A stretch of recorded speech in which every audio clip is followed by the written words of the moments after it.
رشتہ طے کرتے ہوئے ہم بہت ساری باتوں کو ڈسکس کرتے ہیں، مگر کچھ ایسی چیزیں جن کو ڈسکس کیا جانا چاہیے ان کو نہیں کرتے۔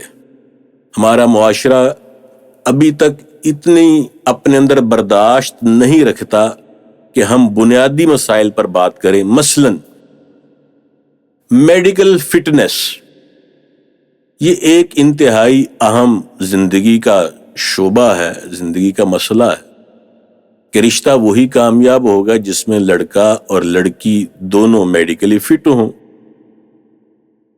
اگر اس حوالے سے شادی سے پہلے دونوں اپنے پراپر ٹیسٹ کروا لیں تو بہت ساری مشکلات سے بچا جا سکتا ہے، اور اگر کوئی پرابلم ہو بھی تو اس کا بآسانی علاج ہو سکتا ہے۔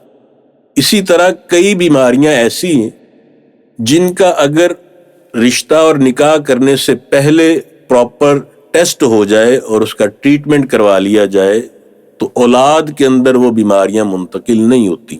مثلاً ہیپاٹائٹس ہے، مثلاً تھیلیسیمیا ہے۔ آپ کو معلوم ہونا چاہیے کہ اگر کوئی مرد تھیلیسیمیا کا مائنر ہے، اسی طرح کوئی خاتون مائنر کیریئر ہے، ان دونوں کا اگر آپس میں رشتہ ہو جاتا ہے تو بہت زیادہ چانس ہے کہ ان کی اولاد جو پیدا ہوگی وہ تھیلیسیمیا میجر ہوگی۔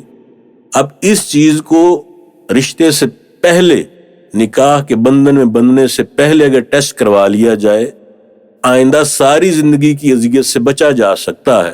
مگر بدقسمتی سے ہم ابھی تک میڈیکل ٹیسٹوں کو اتنی اہمیت دینے کے لیے تیار نہیں جتنی ضروری ہے۔ تو مشورہ یہی ہے، آنے والی زندگی میں کئی طرح کے طبی مسائل سے بچنے کے لیے بہت اچھا ہو کہ لڑکا اور لڑکی دونوں ڈاکٹروں کے ریکمینڈڈ کردہ ٹیسٹ کروائیں، اور اگر کوئی پرابلم ہو کسی بھی حوالے سے تو اس کا پہلے سے اگر علاج ہو جائے تو آنے والی زندگی کی آزمائشوں سے بآسانی بچا جا سکتا ہے۔